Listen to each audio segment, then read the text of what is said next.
तो बच्चों कैसे आप लोग। मैं उम्मीद करता हूँ आप लोग मज़े में हैं, मस्त में हैं और अपनी तैयारी को ज़बरदस्त तरीके से कर रहे होंगे। तो बच्चों आज आपके सामने कुछ क्वेश्चन हैं जो हर एक चैप्टर से मिला जुला है क्लास 10 के लिए।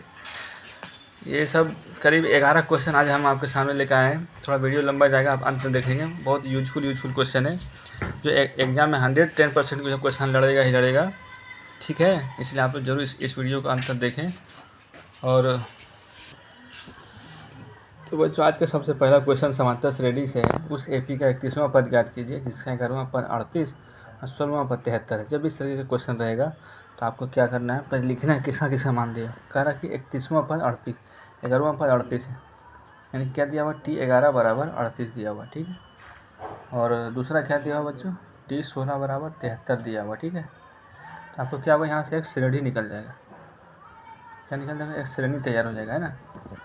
तो टी एन बराबर फॉर्मूला क्या होता है, A plus N minus 1 into D, यानी कि T11 बराबर क्या हो जाएगा आपका, A plus 11 minus 1 into D.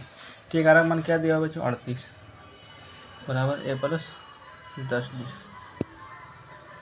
इसको हम सीधा करके भी लिख सकते हैं, इस तरीके से सीधा कर दीजिए आप। ठीक है, अब इसको हल कर लेते हैं। जब टी बराबर फॉर्मूला लगाइए, क्या हो जाएगा, A plus N minus 1 into T16 दिया हुआ ना, A plus 16 minus 1 into D. T16 बराबर क्या दिया हुआ बच्चों, 73, ए प्लस 15D, यानी कि ए प्लस 15D बराबर 73, समीकरण 2। अब क्या करना है बच्चों को, यहाँ पर समीकरण को सोल्व करना है। क्या करना है, समीकरण को सोल्व करना है। ठीक है, तो क्या लिखेंगे यहाँ पर हम, समीकरण ए घटा दो से। ठीक है, पहला समीकरण क्या है, ए प्लस 10D बराबर 38, दूसरा क्या है, ए प्लस 15D बराबर में 73। ठीक है, अब क्या करना है, plus plus minus plus minus plus plus minus, ये क्या होगा, कट जाएगा। 10 में से 15 जाएगा तो बच्चों क्या बचेगा आपको, -5D बराबर में 13 में से 8 जाएगा 5, 8 जाएगा 5, 6 में से 3 जाएगा 3 माइनस में। ठीक है, अब माइनस से माइनस कट जाएगा, कौन सा थी, 35, यानी कि D बराबर 7। अब क्या लिखेंगे बच्चों, D का मान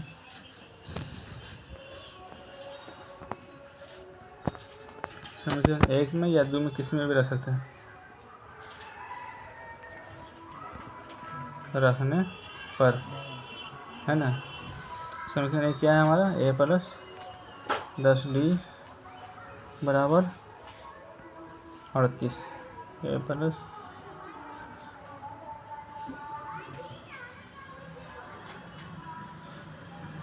बराबर 38, इधर 10 से 70 प्लस में आएगा, बराबर की इधर कर देंगे तो माइनस में चला जाएगा, है ना। 10 में से 8 जाएगा 2, 6 में से 3 जाएगा 3, यानी कि माइनस में। ठीक है, अब क्वेश्चन में क्या पूछते हैं वो आपको देखना है, वो आपको करना है। ठीक है, अकॉर्डिंग टू क्वेश्चन में क्या पूछा कि T31वां पद बराबर वाट, है ना। तो T में फॉर्मूला क्या होगा बच्चों, है ना, T31, नहीं ए का मान क्या हो गया हमारा 32 प्लस, और एन का मान तो हमें दिया हुआ है ये 31 माइनस 1, और डी का मान क्या निकालना है 7, है। तो कितना हो जाएगा, -32 और 33 210। इसको हल करेंगे तो कितना आ जाएगा, 158। कितना आ जाएगा, इधर घटा के देख सकते हैं आप, 10 में 2 जाएगा 8, 10 में से 3 जाएगा 10 में 3 जाएगा 7, यानी कि 178 आएगा। सॉरी, 158 है बल्कि 178 होगा आपका आंसर। क्या होगा, 178, 1178। ठीक है, मैं उम्मीद करता हूँ ये क्वेश्चन आपको अच्छा लगा होगा। ये क्वेश्चन लॉन्ग है, अगर एग्जाम के अंदर पूछेंगे तो कम से कम 5 नंबर के ये क्वेश्चन पूछे जा सकते हैं। इसलिए आपको क्या करना है, इसका कॉन्सेप्ट क्लियर करना है। जब भी इस तरीके से सवाल दिया हो रहे कि 11वां पद 38 हो या 10वां पद 8 हो, आपको क्या समझना है, यहाँ पर ये n का मान दिया हुआ और ये n का मान दिया हुआ, यहाँ भी n का मान दिया, यहाँ पर 10 का मान दिया, तो आपको दो समीकरण यहाँ से निकालना है। समीकरण को हल करना है, d और a का मान आएगा, उसके बाद फिर क्या करना है, a और d का मान जब मालूम हो जाएगा तो फिर हमें t 31वां पद निकालना आसान हो जाएगा। ठीक है, अब मैं आपको दूसरा क्वेश्चन की ओर ले चलता हूँ। बच्चे इसमें आपको क्या करना है, दूसरा क्वेश्चन में कि 6 से विभाज्य प्रथम 40 धन पूर्णांकों का योगफल निकालना। ठीक है, 6 से विभाज्य बोले या 6 से भाज्य बोले या, ठीक है ना, या 6 का गुणनखंड बोले, तो आपको क्या करना है, 6 का टेबल पढ़ देना है। ठीक है, 6, 12, 18, प्रथम 40 धन पूर्णांक बोलता है। कितना पूर्णांक बोलता है, 40 धन पूर्णांक बोलता है ना, 40 धन पूर्णांक। तो a का मान क्या हो जाएगा बच्चों, 6 हो जाएगा, और d का मान क्या हो जाएगा, 12 में से 6 कटेगा तो कितना हो जाएगा, 6 हो जाएगा। 40 धन पूर्णांक बोला तो इसका मतलब n का मान 40 हो गया। अब एस एन बराबर क्या करेंगे, योग चाहे योगफल बोले तो क्या करना है, एस एन का फॉर्मूला लिखना है हमें। ठीक है, 2a plus n-1 into D. अब n का मान क्या दिया हुआ बच्चों, हमारा 40 दिया हुआ है, 2a का मान 6 प्लस a का मान 40 -1 और d का मान क्या है 6। ठीक है बच्चों, उसको क्या करेंगे, इसको इससे काट देंगे, 20 हो जाएगा, 20, 6 दूनी 12 हो जाएगा, 39 छक 20, 9 छक 54 के 4 बाकी 5, 6 18 5 23, 20 गुना 234 में 12 जोड़ देंगे तो कितना होगा बच्चों, 4 2 6, 4 2 6, 3 और 1 4, 246 को 2 वर्ष से गुना करेंगे तो कितना आ जाएगा बच्चों, तो 46 को 2 से गुना 20 से गुना करेंगे तो कितना आएगा, 4920 आ जाएगा आपका आंसर। ठीक है, आप साइड में गुना करके कहीं पर भी देख सकते हैं। ये भी सही है बच्चों कि 40 धन पूर्णांक याद करें, 20 धन पूर्णांक याद करें, तो जितना बोलेगा याद करें समझे आपका क्या नंबर है, यानी कि वो n का मान है, यानी वो पद की संख्या पूछ रहा है। ठीक है, बाकी 6 से विभाज्य बोलता है तो 6 का पहाड़ा लिखेंगे, 8 के विभाज्य बोलेगा तो 8 का टेबल लिख देंगे। इतना लिखना है कि हमारा ए और डी का मान आसानी से निकल जाए। ठीक है, तो मैं उम्मीद करता हूँ ये क्वेश्चन आपको समझ आ गया होगा। अब मैं आपको क्वेश्चन नंबर 3 बता रहा हूँ। ठीक है, क्वेश्चन नंबर 3 बच्चों बहुत आसान क्वेश्चन है। ये क्वेश्चन 2011 में पूछा गया था और बहुत बार रिपीट हो चुका है क्वेश्चन। ठीक है, ये रिपीट क्वेश्चन है, अब ध्यान से देखिए, समझ में आ जाएगा आपको। समांतर श्रेणी में 8, 3, -2 डैश के प्रथम 22 पदों का योग याद कीजिए। तो बच्चों सब कुछ दिया हुआ, आपको सिर्फ योग याद करना था। ए का मान हो जाएगा आपका 8, डी का मान हो जाएगा बच्चों 3 में से 8 घटेगा, यानी उल्टा घट रहा है, तो क्या हो जाएगा आपका 5 हो जाएगा। और एस एन का मान तो आपको दिया हुआ है, एन का मान क्या दिया हुआ, 22 पदों बोलता है, यानी कि एन का मान क्या दिया हुआ बच्चों, 22 दिया हुआ, तो योग याद करने के लिए बोल रहा है, यानी कि एस एन बराबर वाट, यानी कि एस एन बराबर फॉर्मूला क्या होता है, n/2 into 2a plus n-1 into D, है ना। तो एन का मान बच्चों क्या दिया, 22/2, 2a का मान 8 प्लस 22 -1, तो डी का मान -5,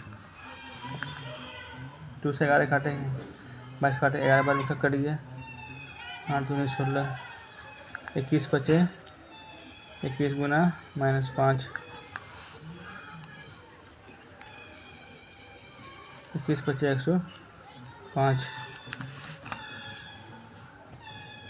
इसको ऐसे घटाएंगे तो क्या बचेगा बच्चे, 105 में 16 को अगर घटा देते हैं, 15 में से 6 जाएगा 9, 9 से जाएगा 8, यानी कि 89 होता है। कितना होता है, 89। और 89 को अगर हम 11 से गुना करेंगे तो क्या आएगा, 17, यहाँ पे क्या आएगा माइनस में, तो यानी कि माइनस में 97 है। ध्यान रखना बच्चों, बस बहुत बार बच्चे लोग ये गलती करते हैं कि यहाँ पे माइनस नहीं भूल जाते हैं और आंसर भी माइनस में नहीं रहते हैं। इससे क्या होगा बच्चों कि आपका नंबर एग्जाम में काट ली जाते हैं, इसलिए आपको ध्यान रखना माइनस प्लस का भी। तो क्वेश्चन है कोऑर्डिनेट ज्योमेट्री का, निन्यानवे ज्योमेट्री का, ये भी इम्पोर्टेंट क्वेश्चन है। देखिए इसको कैसे हम सोल्व करते हैं, आइए सीखते हैं कैसे सोल्व किया जाता है ना। मैथ से हमें डरना नहीं बल्कि मैथ हमें सीखना है।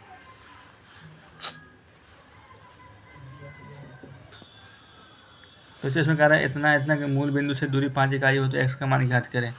तो मूल बिंदु क्या है कि मूल बिंदु का दूरी हम कुछ भी लिख देते हैं, इसको ओ मान ले, इसको पी मान ले, ठीक है। और डायरेक्ट फार्मूला क्या होता है, मूल बिंदु यहाँ अगर 0 0 मान ले और इसका एक तो पी का मान दिया हुआ एक्स, और फिर ये दोनों बीच की दूरी 5।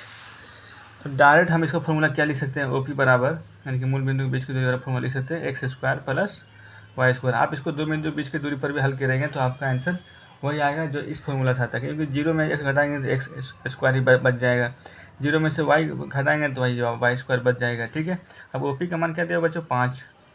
अब रूट अंडर क्या है, एक्स का मान क्या दिया हुआ है, एक्स है, यानी कि एक्स स्क्वायर ही रह जाएगा ही। तो वाई का मान क्या है 4, 4 का स्क्वायर रह जाएगा। अब क्या करें, रूट को अगर इधर बैठते हैं तो क्या हो जाएगा 5 का स्क्वायर हो जाएगा, ठीक है।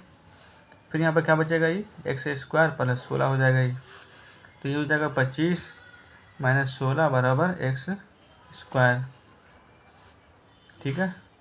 अब क्या करेंगे बच्चों, इसको एक्स स्क्वायर लिख करके 25 में 16 घटेगा तो 9 हो जाएगा, ठीक है। अब एक्स स्क्वायर को जब उधर भेजते हैं तो फिर क्या आ जाता है, ये रूट में आ जाता है, ठीक है। यानी कि एक्स का मान क्या आ गया, प्लस माइनस में 3। जब भी बच्चों रूट से मान किसी का निकलता है तो एक आंसर प्लस में लिखा जाता है, एक आंसर माइनस में लिखा जाता है, क्योंकि -3 का भी स्क्वायर 9 होगा और +3 का स्क्वायर भी 9 ही होगा, उसमें कोई चिन्ह चेंज नहीं होता है।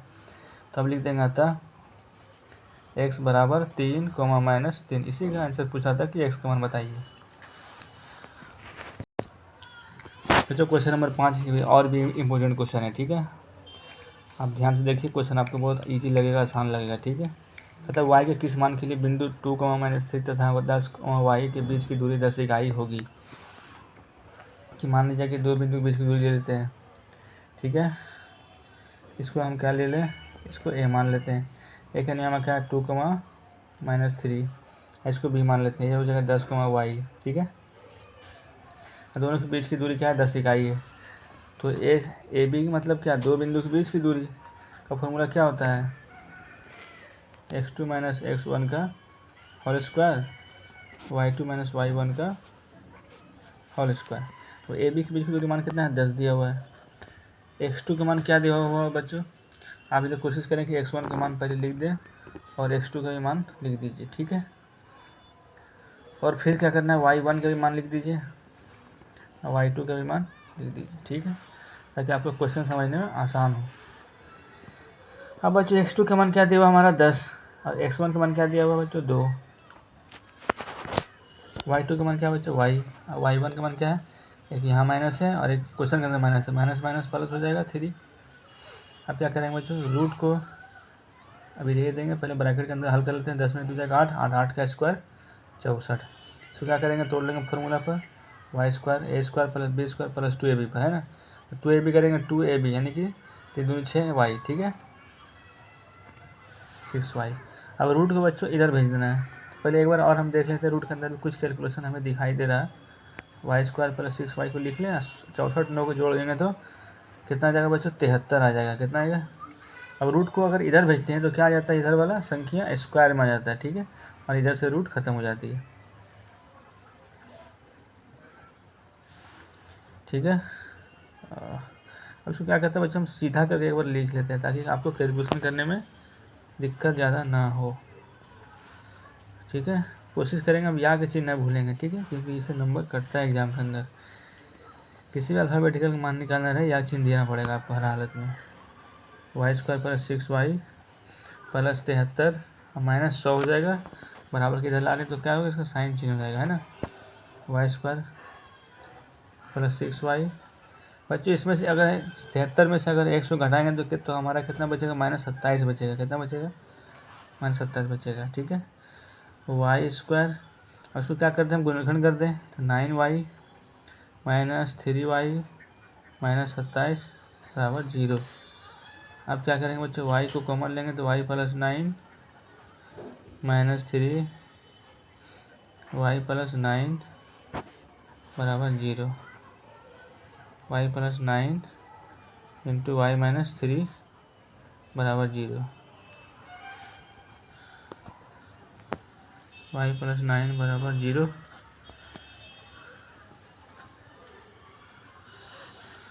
y बराबर क्या हो जाएगा -9, यहाँ हो जाएगा y बराबर 3। बच्चे ने पूछा था y का मान, तो आता y बराबर क्या लिख देंगे, -9, 3 आंसर। तो मैं उम्मीद करता हूँ बच्चों ये क्वेश्चन आपको आसान लगा होगा, समझ में भी आ गया होगा। अच्छा, छठा क्वेश्चन क्या है कि सिद्ध करें कि बिंदुएं 0, 0, 5, 5 तथा -5, एक समद्विबाहु समकोण त्रिभुज के शीर्ष है। पहली बात है बच्चों कि समद्विबाहु त्रिभुज का शीर्ष कहते हैं किसको, कि जिस त्रिभुज का दो भुजा का मान बराबर आ जाता है उसको हम समद्विबाहु त्रिभुज का शीर्ष कहेंगे। कोई भी त्रिभुज हो, अगर उसके अंदर अगर दो भुजा का मान अगर बराबर आ जा रहा है तो हम क्या बोलेंगे, वो समद्विबाहु त्रिभुज का शीर्ष है। लेकिन समकोण त्रिभुज का शीर्ष कैसे बोलेंगे, कि कर्ण का स्क्वायर बराबर लंब स्क्वायर प्लस आधार स्क्वायर अगर आ जाता है तो हम समकोण त्रिभुज के शीर्ष भी कहेंगे। आइए चेक करते हैं क्या क्या है इसके अंदर। त्रिभुज बना पहले हम लिख सकते हैं 0, 0 नियामक ए का, बी का नियामक लिखते हैं 5, 5, सी का नियामक लिखते हैं -5, 5। ठीक है। अब बच्चों क्या करना है, ए बी का मान निकालना है, यानी ए बी मतलब क्या, दो बिंदु के बीच की दूरी x2 - x1। तो फॉर्मूला तो आप लोग को याद ही होगा क्योंकि आप लोग बहुत समझदार बच्चे हैं सब।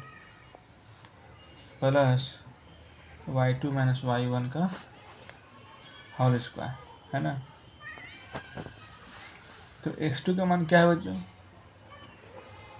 5 - 0 का होल स्क्वायर हो जाएगा ये, और यहाँ भी हो जाएगा 5 - 0 का होल स्क्वायर, y1 - y2। 5 का स्क्वायर बच्चों 25, यहाँ भी 5 का स्क्वायर 25, 25 को जोड़ेंगे कितना हो जाएगा 50। 50 का अगर हम गुणनखंड करते हैं तो कितना आ जाता है, 25 × 2 लिख सकते हैं इसको, 5√2। अब क्या करना है बच्चों, हमें BC निकालना है। एक भुजा तो ये भी निकल के अब BC भुजा निकालते हैं। फॉर्मूला तो आप लोग को याद ही है, दोबारा फॉर्मूला लिखने की हमें ज़रूरत तो है नहीं। तो x2 हमारा -5 और x1 भी हमारा 5 है का होल स्क्वायर, प्लस y2 हमारा 5 और यहाँ -5 का होल स्क्वायर। 5 5 जुटेगा बच्चों -10 हो जाएगा, 10 का होल स्क्वायर।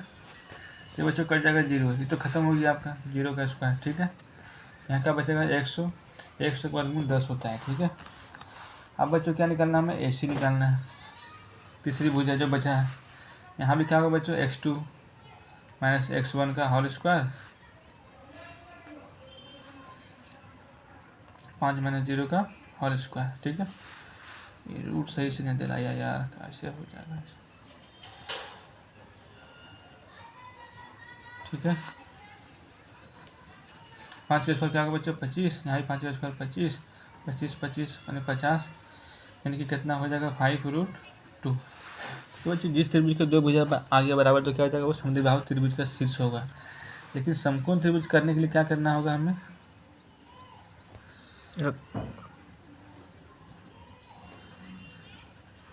समकोण त्रिभुज देखने के लिए हमें क्या करना पड़ेगा, BC का स्क्वायर बराबर AB का स्क्वायर प्लस AC का स्क्वायर। ठीक है, BC का मान 10 बच्चों, 10 का स्क्वायर करेंगे, इधर AB का मान क्या है 5√2 का होल स्क्वायर प्लस 5√2 का होल स्क्वायर। ठीक है, तो 10 का स्क्वायर बच्चों 100, 5 का स्क्वायर 25, 25 दूनी 50, यहाँ भी हो जाएगा 25 दूनी 50, यानी 100 बराबर 100। तो अब लिखेंगे क्योंकि दोनों तो बराबर आ गया, तो ये समकोण त्रिभुज भी है, समद्विबाहु त्रिभुज, क्योंकि एक भुजा का मान 5√2, दूसरा भुजा का मान भी 5√2, यानी जिस त्रिभुज का दो भुजाओं का मान बराबर हो उसे हम समद्विबाहु त्रिभुज भी कहेंगे। लेकिन समकोण त्रिभुज प्रूव करने के लिए क्या करना पड़ेगा, जो सबसे बड़ी भुजा है और दो को छोटी भुजा है उसका तीनों का उस तरफ स्क्वायर करके अगर दोनों तरफ का मान बराबर आता है तो समकोण त्रिभुज का शीर्ष कहलाएगा। तो लिखें अतः बिंदुएं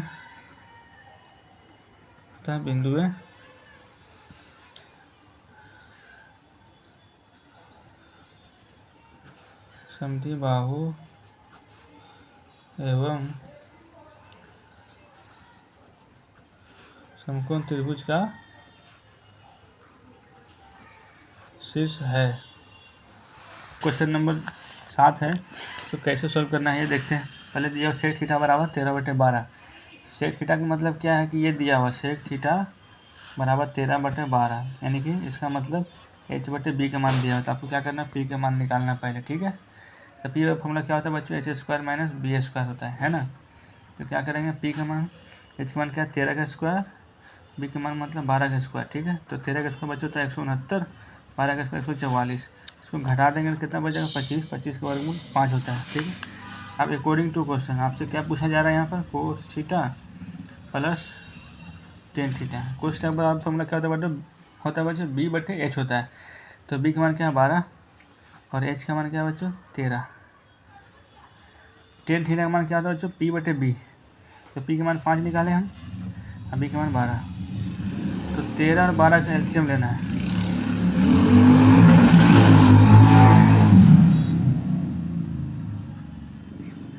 तेरह 12 का एलसीएम लेंगे बच्चों तो क्या हो जाएगा 156 आ जाएगा। तो 13 का फड़ा के फड़ेंगे 156 आ गया तो 12 से तक क्या करना तिरछा तिरछे गुना कर देना 144। ठीक है 13 × 5 = 65।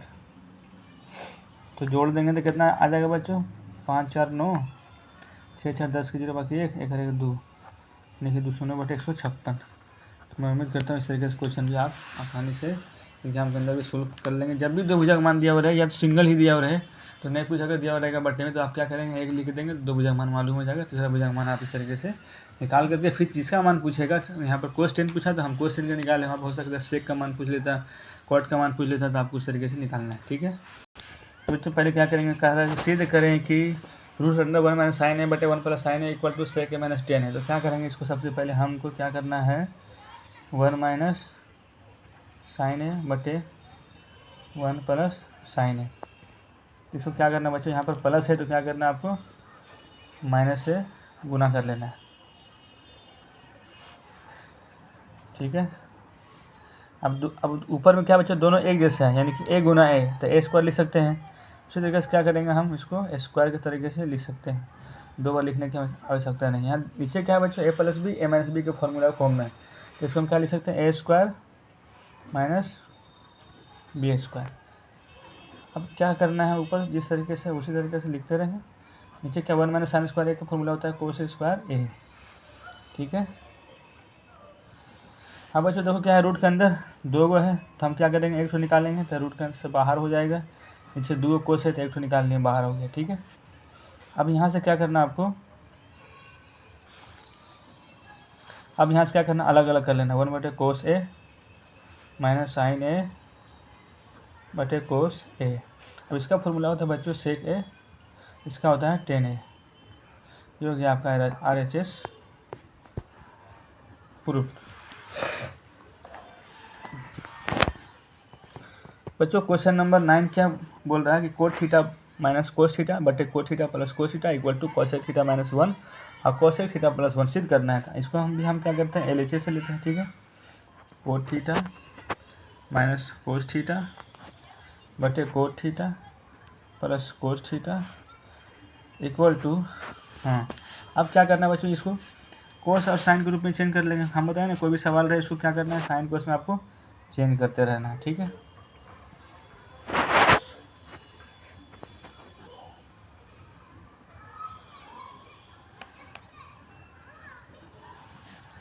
अब ऊपर क्या कॉमन आएगा बच्चों कोस थीटा कॉमन आएगा। ठीक है तो अब क्या बचेगा 1/sin थीटा। यहाँ पर क्या बचेगा ऊपर में -1 और नीचे भी वही बात होगा बच्चों कॉमन आएगा कोस थीटा। क्या बचेगा 1/sin थीटा + 1 ये ख़त्म हो जाएगा।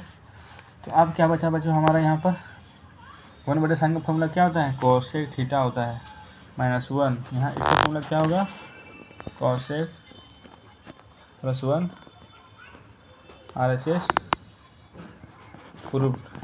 बच्चों जब भी इस तरह का क्वेश्चन रहेगा आपको क्या करना है पहले कोसाइन में चेंज करना है फिर ऊपर एलसीएम ले लेना। ठीक है और नीचे का भी क्या करना है उसी तरीके से एलसीएम लेकर के आपको सोल्व करना है। फिर आपको दिमाग लगाना कि लाना क्या है तो आपको ब्रैकेट के अंदर दिख रहा है 1/sin थीटा फॉर्मूला होता है cosec थीटा होता है। यहाँ भी उसी तरीके से होगा और इसी तरीके से आपका आंसर ईजी हो जाता है। देखिए क्वेश्चन बहुत आसान होता है बट आपको क्या फॉर्मूला आपको किस और के ले आना है क्या लिखना है क्या लगाना है वो आपको थोड़ा सा ध्यान में रखना पड़ेगा। ठीक है बच्चों जब भी बोले कि बाहरी भीतरी बोले रास्ते बोले छल्ले बोले तो आपको 2 वृत्त पहले बनाना है। ठीक है 2 वृत्त बनाने के बाद ही आपको क्वेश्चन समझ में आएगा। ये हो जाएगा आपका बड़की आर हो जाएगा। बड़की आर का मान का मतलब क्या बच्चों 23 और छोटकी आर का मान क्या हो जाएगा आपका 21। ठीक है ये 2 हो गया। अब कहता है वलय के क्षेत्रफल अकॉर्डिंग टू क्वेश्चन लिखेंगे आप।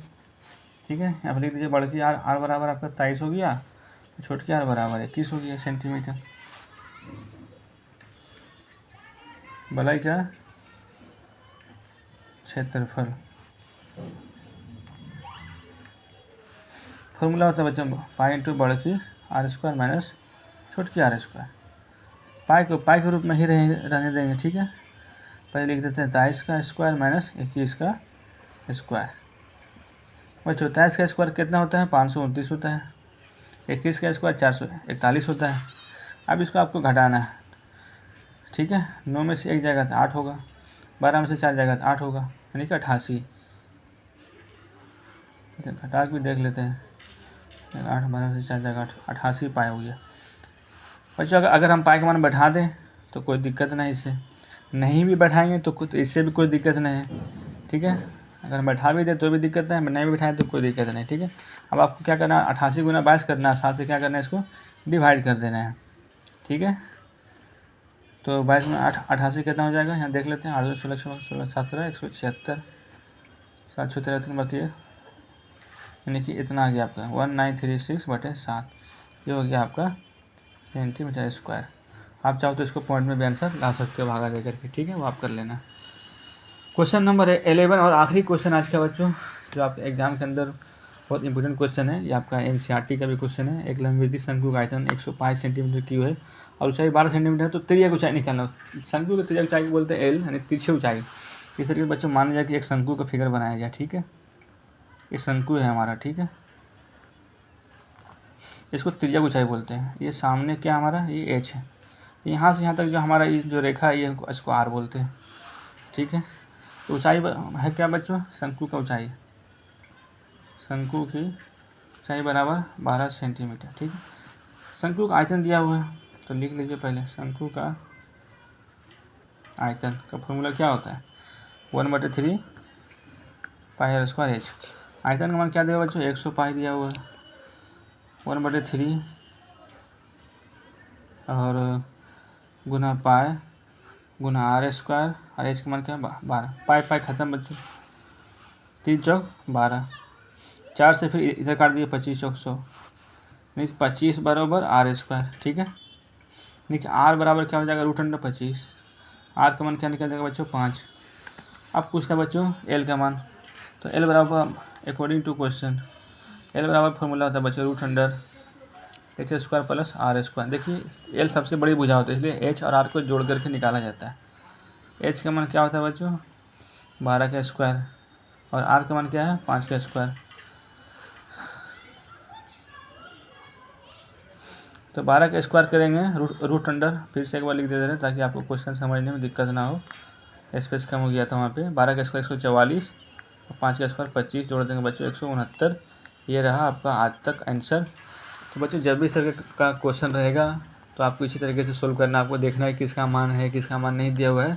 और मेंस्ट्रुएशन का आपका एक बात और याद रखिए कि फॉर्मूला आपको याद होना 100% ज़रूरी है, क्योंकि अगर फॉर्मूला याद रहेगा तो मेंस्ट्रुएशन का क्वेश्चन आपका ऐसे ही सोल्व हो जाएगा। खास करके ऑब्जेक्टिव क्वेश्चन में तो फॉर्मूला ही पूछे जाते हैं, चाहे तीर।